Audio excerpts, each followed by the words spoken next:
السلام علیکم ورحمۃ اللہ وبرکاتہ۔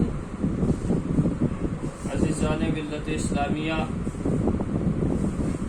اللہ تبارک و تعالی نے قرآن کریم میں ارشاد فرمایا ہے کہ اے لوگو، ہم نے تم پر نماز کو فرض کیا ہے جیسا کہ تم سے اگلوں پر کیا تھا، لہذا نماز ہر عاقل و بالغ مرد و عورت پر فرض ہے دن میں 5 مرتبہ پڑھنا، جیسا کہ جا بجا مقامات پر اللہ تبارک و تعالی نے نماز پڑھنے کی بندوں کو تلقین کی ہے کہ تم نماز پڑھو، جیسے کہ لکھا گیا، اللہ نے قرآن میں ارشاد فرمایا کہ ان الصلاۃ کانت علی المؤمنین کتابا موقوتا، کہ بے شک نماز فرض ہے ان کے مقررہ وقتوں پر، کہ نماز کا جو وقت مقرر ہے اس وقت پر نماز پڑھنا ہر مسلمان عاقل و بالغ مرد و عورت پر فرض ہے۔ اگر کوئی نہیں پڑھے گا تو وہ سخت گنہگار ہے، وہ سخت گنہگار ہے، وہ سخت گنہگار ہے۔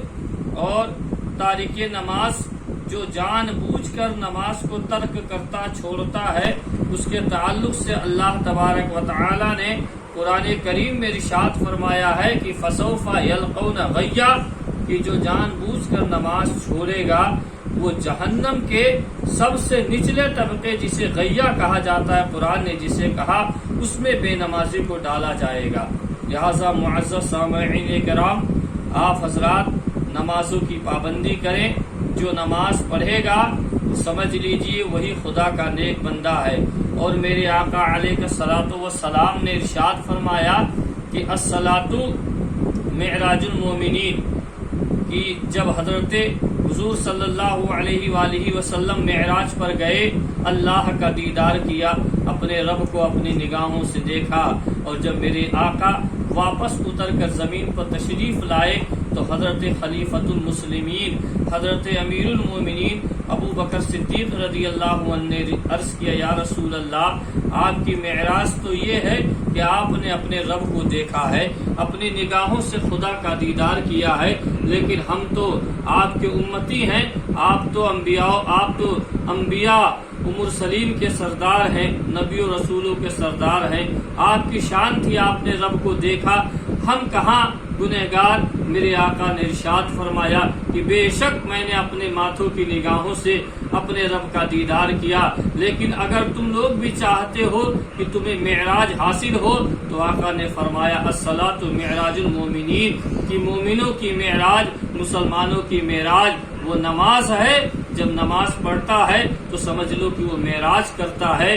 یعنی حضرت مولا علی مشکل کشا کرم اللہ تعالی وجہ الکریم ارشاد فرماتے ہیں کہ جب میرا دل کہتا ہے کہ میں رب سے بات کروں تو قرآن پڑھتا ہوں، اور جب میرا رب چاہتا ہے کہ علی مرتضیٰ بات کرے تو میں نماز کے لیے کھڑا ہو جاتا ہوں۔ مسلمانوں، یہ نماز کی فضیلت ہے، اس لیے ہم اور آپ نماز پڑھیں۔ نماز چھوڑنا بہت سخت گناہ ہے، کسی بھی حال میں نماز کو قضا نہیں کیا جا سکتا۔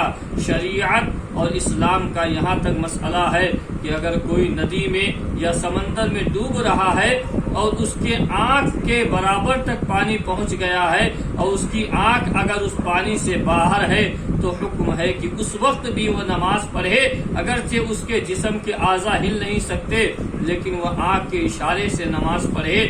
یہاں تک کہ نماز کی افضلیت بتائی گئی ہے کہ نماز کسی بھی حال میں معاف نہیں ہے۔ مسلمانوں، نماز ہمیں ہر حال میں ادا کرنا ہے، چاہے سفر میں ہو تب بھی نماز پڑھنی ہے، حجر میں ہو تب بھی نماز پڑھنی ہے، گویا کہ ہم کہیں بھی رہیں ہمیں نماز ادا کرنی ہے۔ اس لیے نمازوں کی پابندی کریں، بنا نماز کے ہمارا کوئی کام نہیں ہونے والا ہے۔